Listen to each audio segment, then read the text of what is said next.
नमस्कार साथियों, मैं देवाराम सारन स्वागत करता हूं आप सबका सरोकार एग्री इंस्टीट्यूट के इस डिजिटल प्लेटफॉर्म पर। और आशा करता हूं कि आप सब स्वस्थ होंगे और जो अपनी पढ़ाई को है जो लगातार है जो कंटिन्यू रख रहे होंगे।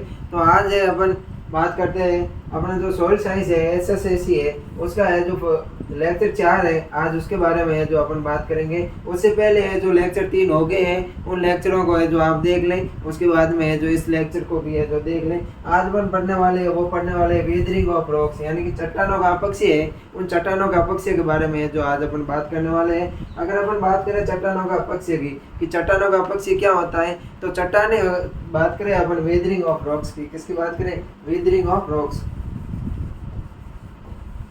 वेदरिंग ऑफ रॉक्स की बात करें, चट्टानों के अपक्षय की बात करें अपन, आज वो पढ़ने वाले हैं अपन, ये पढ़ने वाले हैं चट्टानों का अपक्षय पढ़ने वाले हैं, वेदरिंग ऑफ रॉक्स के बारे में जो अपन पढ़ने वाले हैं। अगर अपन बात करें वेदरिंग ऑफ रॉक्स या चट्टानों का अपक्षय की बात करें कि चट्टानों का अपक्षय है वो क्या होता है, तो क्या होता है कि चट्टानों की जो बड़े बड़े चट्टानें होती है, बड़ी बड़ी सेलें होती है, उनका है जो छोटे छोटे अणुओं में टूट कर जो मृदा का पैतृक पदार्थ, जिन मृदा का है जो पैतृक पदार्थ बनते हैं वो है जो चट्टानों का जो अपक्षय कहलाता है। बड़े बड़े चट्टानों के खंडों से टूट कर है जो नए मृदा के पैतृक पदार्थ का बनना क्या कहलाता है? अपक्षय कहलाता है। पैतृक मृदा के पैतृक पदार्थ का बनना, जो पैतृक पदार्थ बनता है उसको क्या कहते हैं? उनको है जो वेदरिंग ऑफ रॉक्स या चट्टानों का अपक्षय कहते हैं। अगर अपन बात करें अपक्षय की, तो चट्टानों का अपक्षय है वो 3 प्रकार का होता है। कितने प्रकार का होता है? टाइप की बात करें तो चट्टानों का अपक्षय है वो मुख्य रूप से है जो 3 प्रकार का होता है। कितने प्रकार का होता है? 3 प्रकार का होता है। कौन कौन से? तो भौतिक अपक्षय यानी कि फिजिकल वेदरिंग, रासायनिक अपक्षय, केमिकल वेदरिंग। पहला है वो है फिजिकल वेदरिंग। फिजिकल वेदरिंग की बात करें, भौतिक अपक्षय की बात करें तो भौतिक अपक्षय में जो मुख्य रूप से है जैसे टेम्परेचर हो गया, तापमान हो गया, जैसे तापमान बढ़ता है और तो क्या होता है जो चट्टानें होती है वो फैलती है, और जब तापमान में कमी आती है तो चट्टानें है जो सिकुड़ती है। तो चट्टानों के फैलने और चट्टानों के सिकुड़ने से जो ऊपरी परत है, जो चट्टानों की जो से कठोर जो परत है वो है जो कोमल हो जाती है, और वो है जो कोमल होकर है जो कमजोर पड़कर है जो टूट जाती है। उसके अलावा अपन बात करें तो जैसे जल के द्वारा क्या होता है, जब जल है जो नदियों के रूप में है जो बहता है तो उसके साथ में है जो बड़े बड़े है जो पत्थर वगैरह है वो है जो साथ में बहते हैं, वो है जो रगड़ खाते रहते हैं और धीरे धीरे है जो छोटे जो टुकड़े हैं उनमें है जो परिवर्तित हो जाता है, उसको है जो जिससे है जो जल अपक्षय होता है। उसके बाद में अगर अपन बात करें तो ग्लेशियर, जैसे बहुत बड़े ग्लेशियर है, बर्फ की बात करें तो उनमें क्या होता है कि जब बर्फें होती है, एक जब बर्फ का है जो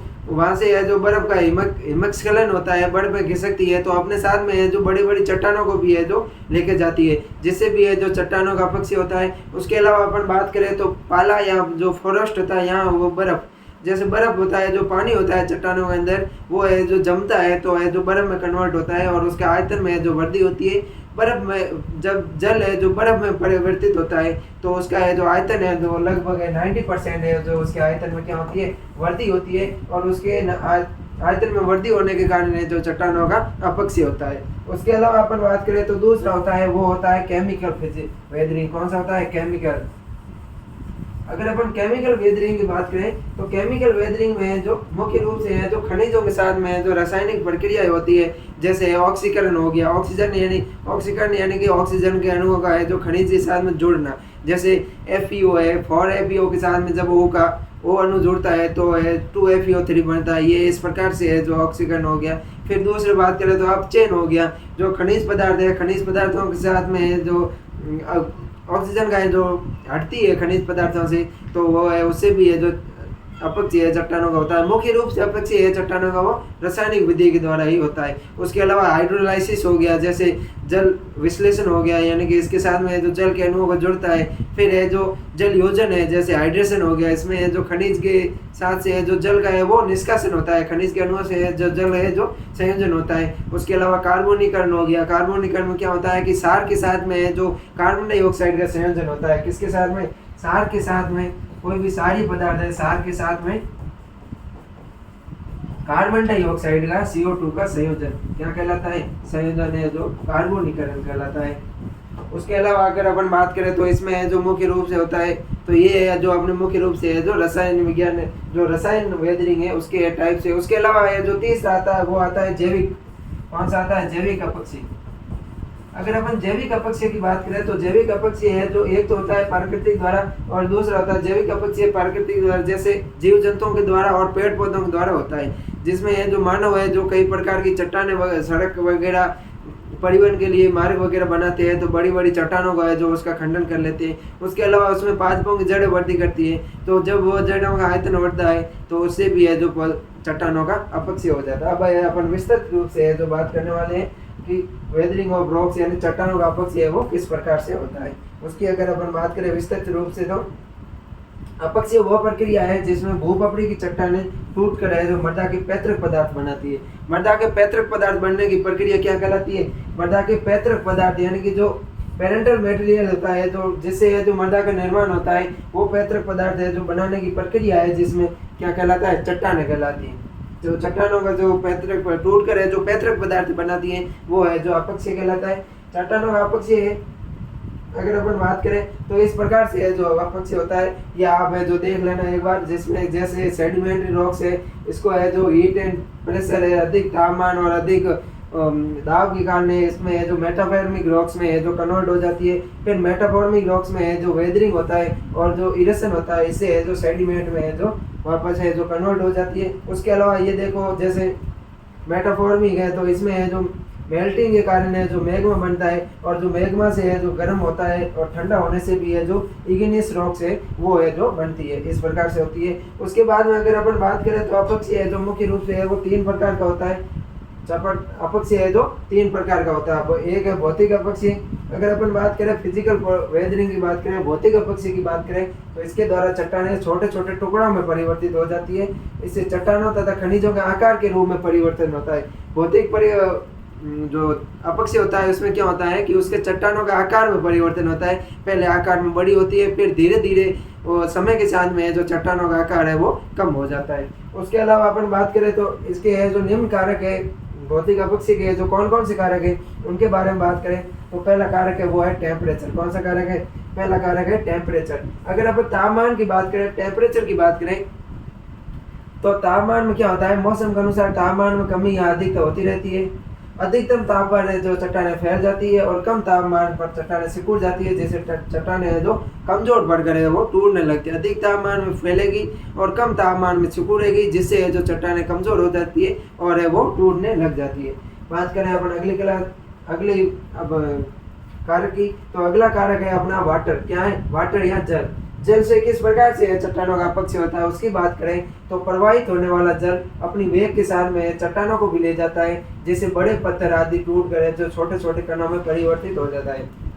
जब नदी के रूप में है जो जल चलता है पर्वत से तो वो है जो अपने साथ में है जो बड़े बड़े शैलों को है जो बड़े बड़े पत्थर के खंड है उनको भी है जो ले जाता है। जो जब वो चलते रहते हैं तो उसमें है जो रगड़ और टकराव के कारण, घर्षण के कारण है जो वो छोटे छोटे टुकड़ों में है जो छोटे छोटे पत्थरों में जो परिवर्तित हो जाता है उसको है जो क्या कर जिससे है जो उनका अपक्षय हो जाता है तो वो होता है जल द्वारा। उसके अलावा है वायु।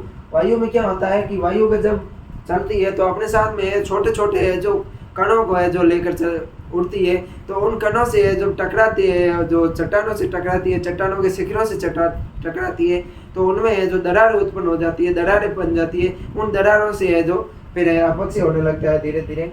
वायु अपने साथ में पत्थर के छोटे छोटे टुकड़ों को उड़ा कर ले जाती है। ये पदार्थ आपस में जो रखड़ खाकर है जो धीरे धीरे कणों में बदल जाते हैं। जब अपन कभी भी है जो किसी चोटी पर जाते हैं, पर्वत की चोटी या किसी डूंगर की चोटी पर जाते हैं तो वहाँ पर है अपन को है जो धाराएं बनी हुई दिखाई देती है। वो धारा है जो वायु अपक्षय के कारण बनती है।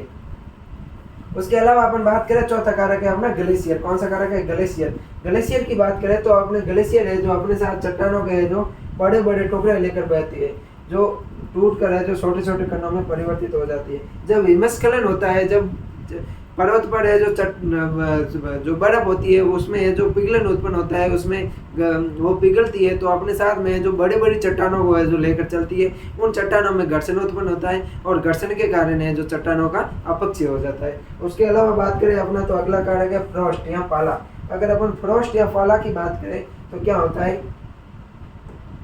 पाला में जो पानी है जो जम जाता है पाला में क्या होता है कि पानी है वो जम जाता है, और जब पानी जमता है तो पानी का जो बर्फ का आयतन है वो पानी के आयतन से है जो 90% अधिक होता है, जिसके कारण है जो उसमें है जो दबाव उत्पन्न होता है चट्टानों में, और चट्टानें है वो टूट जाती है। क्या होता है कि चट्टानों में एकत्रित जल जमाव बिंदु पर है जो बर्फ में बदल जाता है। जो चट्टानों में एकत्रित पानी होता है वो अपने जमाव बिंदु पर है लगभग 0 डिग्री सेल्सियस का तापमान होता है। 0 डिग्री सेल्सियस के तापमान पर है जो उसमें जो जल में कन्वर्ट हो जाता है, उससे जो आयतन में 90% प्रसार होता है।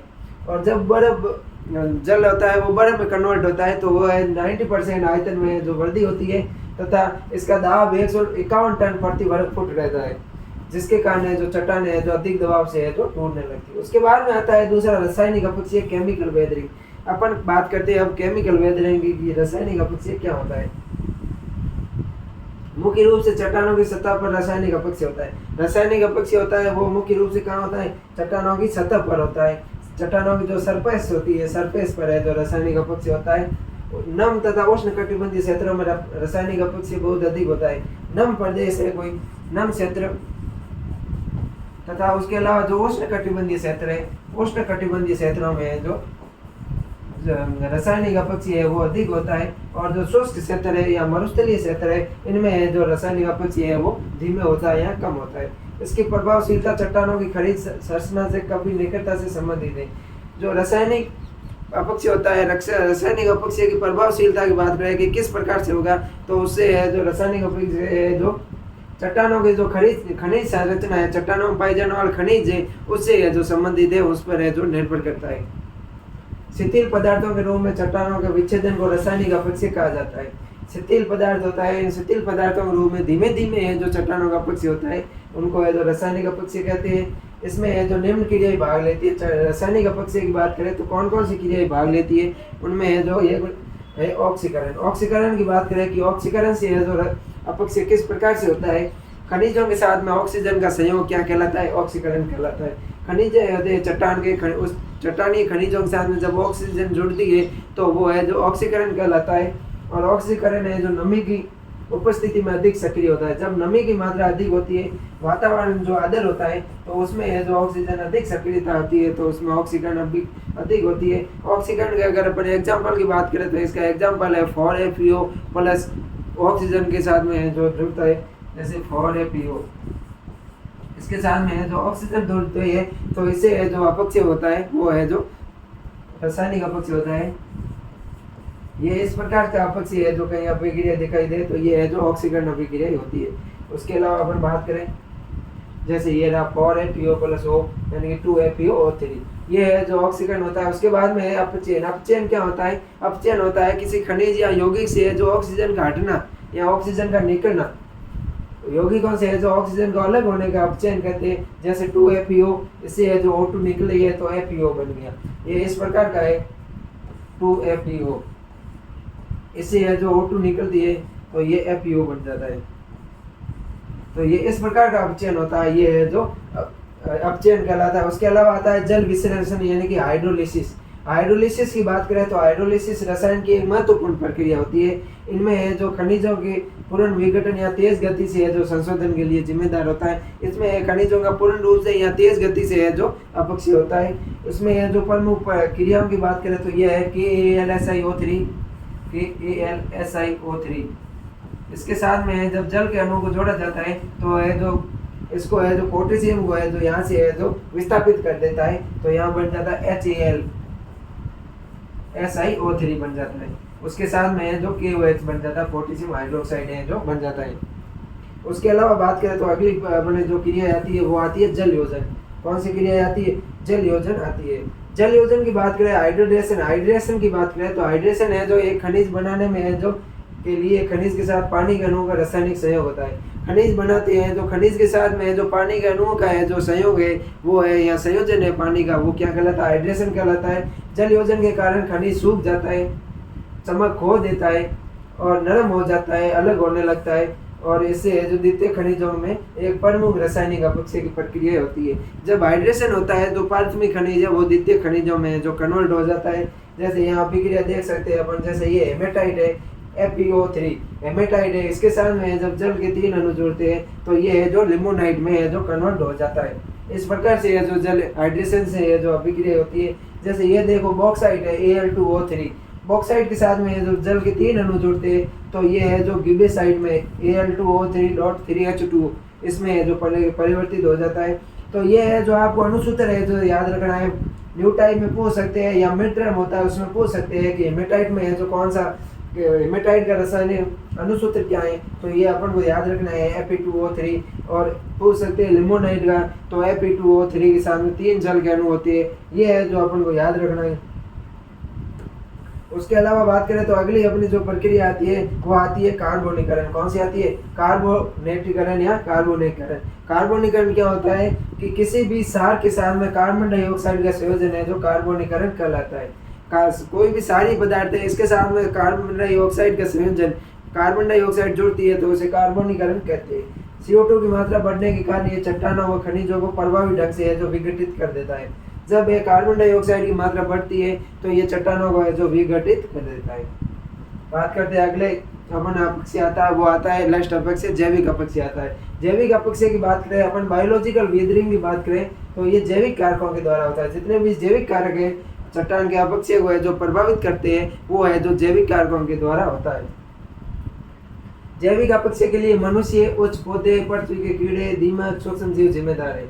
जैविक अपक्षय के लिए कौन कौन से जिम्मेदार है? सबसे ज्यादा मनुष्य, उसके अलावा उच्च पौधे, जो उच्च स्तरीय पौधे हैं, जो जमीन के जो कीड़े मकोड़े हैं, उसके अलावा जो दीमक होती है जिसको अपन उदय बोलते हैं, ये है जो इसके लिए जिम्मेदार है। जैसे फ्योना, जो जीवों से है जो जैविक अपक्षय होता है उसको क्या बोलते हैं? फ्योना बोलते हैं। क्या बोलते हैं? फ्योना बोलते हैं। जिस मनुष्य द्वारा बांधों के निर्माण, सड़कों आदि के निर्माण करने के लिए पहाड़ियों, चट्टानों को है जो काटने से चट्टानों का विघटन होता है। अगर अपन है जो कोई भी है जो इंडस्ट्रियल काम करते हैं, अपने है जो घर में कोई मकान वगैरह या जो कोई बांध वगैरह बनाते हैं तो उसमें है जो चट्टानों को काटते हैं, उन चट्टानों के काटने से है जो उनका अपक्षय होता है। उसके अलावा जानवर, कीड़े कमजोर पड़ने वाली चट्टानों में छेद बना देते हैं। चींटियां और दीमक द्वारा बनाई गई रास्तों से पानी है उनके द्वारा छोड़े गए अम्ल फॉर्मिक एसिड के कारण जो चट्टानों में अपघटन में सहायक होता है। जो कीड़े होते हैं, जो चींटियां, दीमक होती है, वो चट्टानों में है जो छेद बनाती है, उसमें है जो धीरे धीरे जल का रिसाव होता है, उसके कारण भी है जो चट्टानों का अपक्षय होता है। उसके अलावा जो रसायन छोड़ती है फॉर्मिक एसिड, उस फॉर्मिक एसिड है जो चट्टानों से क्रिया करके है जो चट्टानों को कमजोर कर देता है और चट्टानों का अपक्षय होने लगता है। उसके अलावा बात करें तो आता है अगला फ्लोरा। फ्लोरा क्या होता है कि फ्लोरा होता है जो पादपों के द्वारा है जो चट्टानों का अपक्षय होता है उसको है जो फ्लोरा कहते हैं। फ्लोरा है जो पौधों की जड़ों, चट्टानों की छोटी सी दरारों में फैलती है। जैसे वे बढ़ते हैं तो विघटनकारी शक्तियों को लागू करते हैं जिसके कारण भी मुश्किल चट्टान टुकड़ों में टूट जाती है। कई बार है जो छोटी दरार होती है चट्टानों में, उसमें है जो पादप की जड़ है जो वृद्धि करती है, धीरे धीरे अधिक वृद्धि करने से है जो चट्टानों में दरार है उत्पन्न करती है, उससे भी है चट्टानों का अपक्षय होता है। कुछ जगह मिट्टी में गहरी होती है और गहरे परतों में पानी के उतारने के लिए जो खुला चैनल बनाते हैं। जड़ एसिड का उत्पादन करती है जो चट्टानों को है जो कमजोर बना देती है। जड़ है जो कई प्रकार के एसिडों का है जो उत्पादन करती है जिससे भी है जो चट्टानें हैं जो कमजोर हो जाती है। तो आज के साथ अपन है जो आज की क्लास में चट्टानों का अपक्षय है जो पढ़ लिया है। अगली क्लास में अपन पढ़ेंगे सोइल फॉर्मेशन यानी कि मृदा निर्माण की प्रक्रिया है उनके बारे में है जो पढ़ेंगे। तो मुझे आशा है कि जो मैंने आज पढ़ाया है यह आपको समझ में आ गया होगा। और अपन अभी तक अगर वीडियो को है जो शेयर नहीं किया है तो अपने दोस्तों के साथ में जो इस वीडियो को शेयर कर दीजिए ताकि उनको भी है जो अधिक से अधिक फायदा मिले और वे भी है जो अपनी OGP को है जो अधिक से अधिक बढ़ाने में सहायक हो। तो मिलते हैं साथियों नेक्स्ट क्लास में, तब तक के लिए थैंक यू, धन्यवाद।